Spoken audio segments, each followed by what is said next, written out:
Et après, je suis allé poursuivre mes études à Toulouse. Et là, c'est là, en classe préparatoire, où, je raconte des anecdotes, où les gars de la promo supérieure m'ont dit étudier c'est bien, mais il faut surtout se divertir, savoir se couper. Et si tu veux, on t'amène dans un atelier de danse occitane. Voilà. Donc, j'ai appris danse occitane à la MJC Roguet. Voilà. Et en même temps, donc, j'ai commencé à suivre. C'est quand même une époque là, vous l'avez dit, assez enthousiasmante. Moi, je viens d'une petite ville du Tarn-et-Garonne où il y avait une vie culturelle qui était à peu près zéro. Deux cinémas qui étaient tous les deux porno, puisqu'il y avait une grosse caserne. Voilà.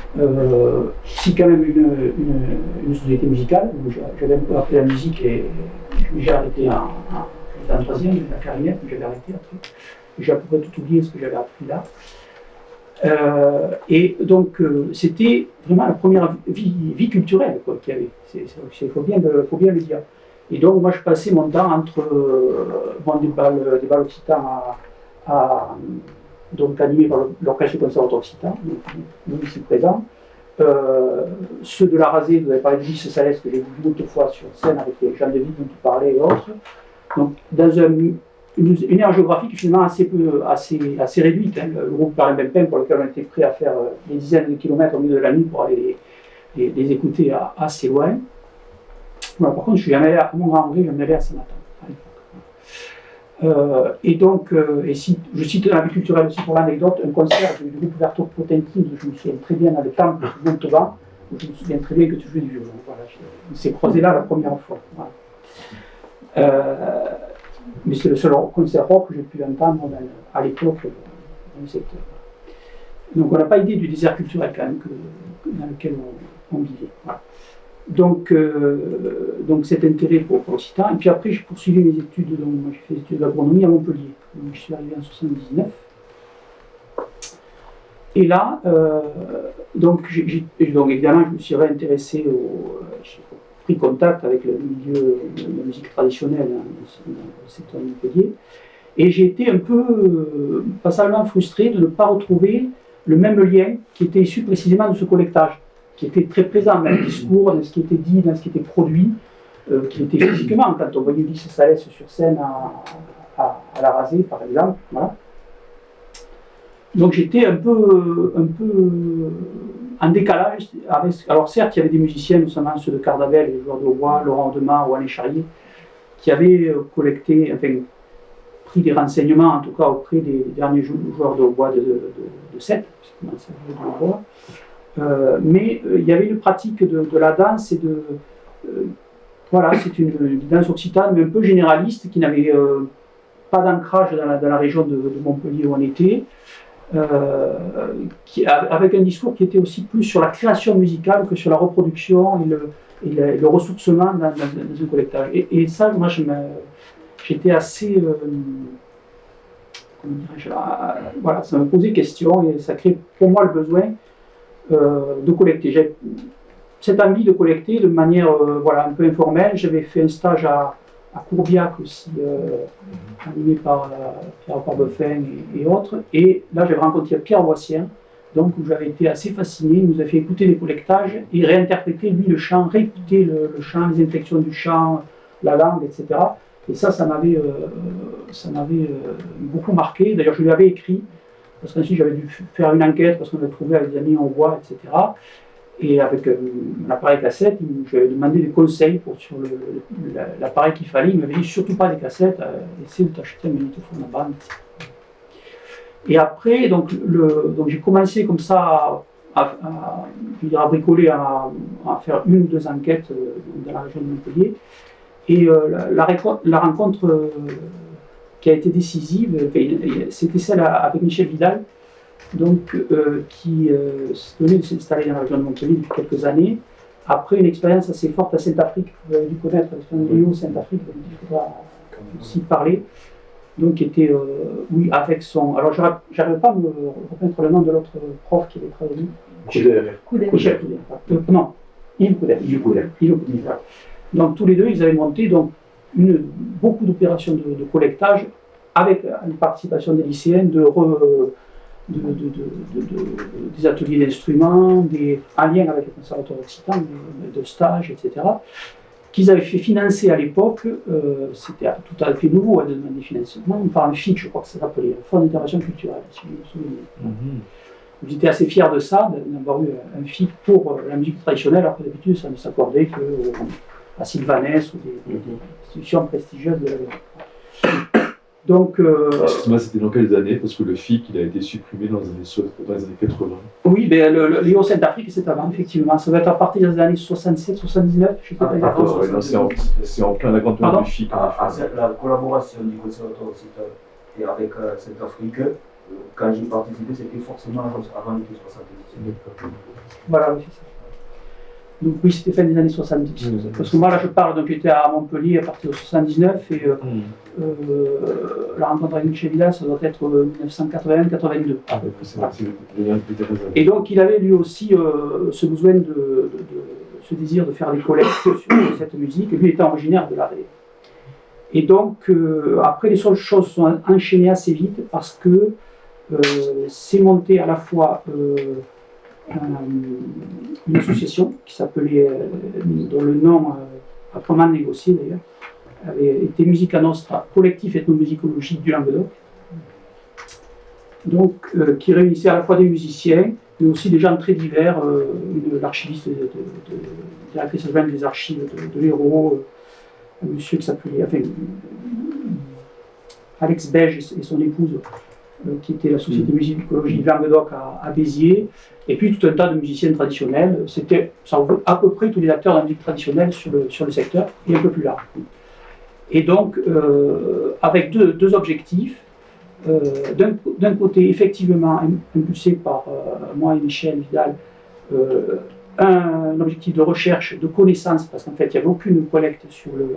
Léonce Bombardier avait travaillé... c'est Guy qui a parlé de Léonce Bombardier à Béziers, qui avait fait des collectes sur le hautbois, qui avait publié quelques articles d'ailleurs, qui sont d'ailleurs truffés d'erreurs bibliographiques, en parenthèse, mais bon, c'est assez sué pour retrouver les origines au départ, et d'erreurs tout court d'ailleurs. Mais enfin, Bombardier a eu le mérite quand même de s'intéresser à ça et d'enregistrer de manière très précoce des joueurs de hautbois. Et donc ce collectif ethnomusicologique du Languedoc aussi est né là aussi dans rencontre de certain nombre d'acteurs de créer un groupe de musique de rue, donc associant fifre, hautbois et tambour. Voilà. Donc il y avait ces deux objectifs. D'un côté la recherche qui devait apporter du matériel pour jouer, des airs, etc., de la connaissance aussi. Et puis ce groupe, ce collectif qui est quand même en rupture avec ce qui se faisait avant, qui étaient des orchestres de bal occitan où il y avait un peu de tout mélangé, quoi, comme accordéon, hautbois, violon, vielle, ce que voulaient bien jouer les gens, quoi, ce qu'on trouvait assez souvent. Donc ça, c'était une pratique nouvelle, cette pratique de musique de rue, qui était empruntée à un groupe qui venait de Saint-Rémy de Provence, qui s'appelait Taravastal. Je crois que ça avait été les premiers. L'historique sera à faire exactement, mais les acteurs sont encore en place pour avoir la mémoire. Voilà. Donc jouer dans les fêtes, jouer dans la rue, donc c'était une autre pratique que la musique de bal, et qui a pris du coup un autre sens localement. Parce que, autant je trouve que la musique de bal, le sud-ouest, trouvait son sens dans une continuité de récupérer le rondeau, la bourrée, et différentes formes scottish, de danse en couple, etc. Autant le terreau des danses de bal dans le Val-Languedoc était quand même beaucoup plus. Avait moins justement de danse emblématique, hein, en tout cas qui puisse se danser en bal. Il y en avait d'autres, mais qui étaient des danses festives. Donc, c'est cette mise en route, ce type de musique de rue, qui se poursuit toujours, hein, pas mal de groupes. Et donc là aussi où les choses sont greffées très très rapidement, entre les années 82-83, Michel Vidal avait rencontré aussi, par le biais, je crois, de Jean-Marie Carlotti, Jean-Noël Pélem, donc qui était au CNRS et qui avait passé sa thèse sur le conte, je pense, et qui avait travaillé aussi sur la chanson. Je ne sais plus d'ailleurs si ça s'appelle sur la chanson, sur le conte. Et qui avait aussi travaillé sur la chanson, qui a publié un gros bouquin sur la chanson en Célène. Voilà. Et qui était lui-même musicien, qui avait produit un disque, et c'était à cette occasion-là, qui c'était sur les chants des Célènes qu'il avait collecté, dans lequel Michel Vidal avait joué. Et donc, ce mois de cette association, je ne vais pas regarder dans les archives, je crois que c'est fin 82 sans doute. Et ensuite, Michel Vidal travaillait donc à l'ODAC, qui était un organisme, une association parallèle, un organisme extérieur du conseil départemental de l'Hérault. Et donc, il avait l'habitude de se demander des subventions, de voir ses démarches. Il avait le réseau aussi. Existait déjà à la direction de la musique, Lorta Jacob était en place, Claude Rouault aussi à la mission du patrimoine ethnologique. Donc, Michel Vidal avait ces contacts-là. Et donc, il a monté un dossier pour donner un financement. Il y avait un appel d'offres à ce moment-là, un des premiers, je crois le premier de la mission du patrimoine ethnologique sur l'identité régionale. Et donc, il avait demandé à Jean-Noël Plaine d'en être le directeur scientifique. Et donc, on avait eu un financement. Donc, je crois que finalement, on a eu de l'argent, mais c'était hors d'appel d'offres, d'ailleurs, techniquement par là.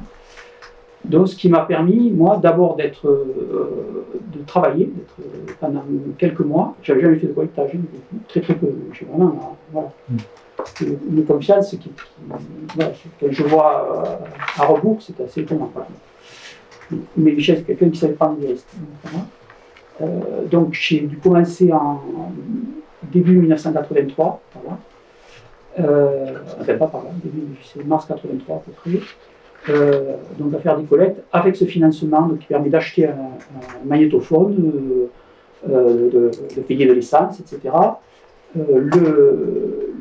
L'ODAC donc, me donnant un véhicule qui n'était pas brillant non plus, c'était le 4L Break, hein, voilà, pour pouvoir circuler comme je voulais. Et ensuite, j'ai enchaîné, puisque c'était d'ailleurs l'objectif, parce que le financement n'a pas été suffisant. À partir donc, de novembre 1983, j'étais objecteur de conscience pour 2 ans. Et donc, j'ai continué en tant qu'objecteur de conscience dans cette association à faire ce travail de collecte. Donc, je voyais très régulièrement Jean-Noël Plaine, qui avait vraiment une direction scientifique, celle de Jean-Noël. Donc, voilà. Et donc, je raconte aussi une anecdote sur cette voiture. Cette voiture avait une carte grise de la préfecture. Donc, ce qui me valait quelques gars qui avaient des gendarmes à qui je devais expliquer un, je faisais pas le service militaire, deux, que j'allais enregistrer des anciennes pour des musiques anciennes, voilà, que j'étais payé par la collectivité pour ça, puisque je recevais une indemnité maigre comme objecteur, mais en tout cas de l'argent public. Et que en plus j'avais une voiture avec une carte grise de la préfecture. Ça a laissé une perplexité.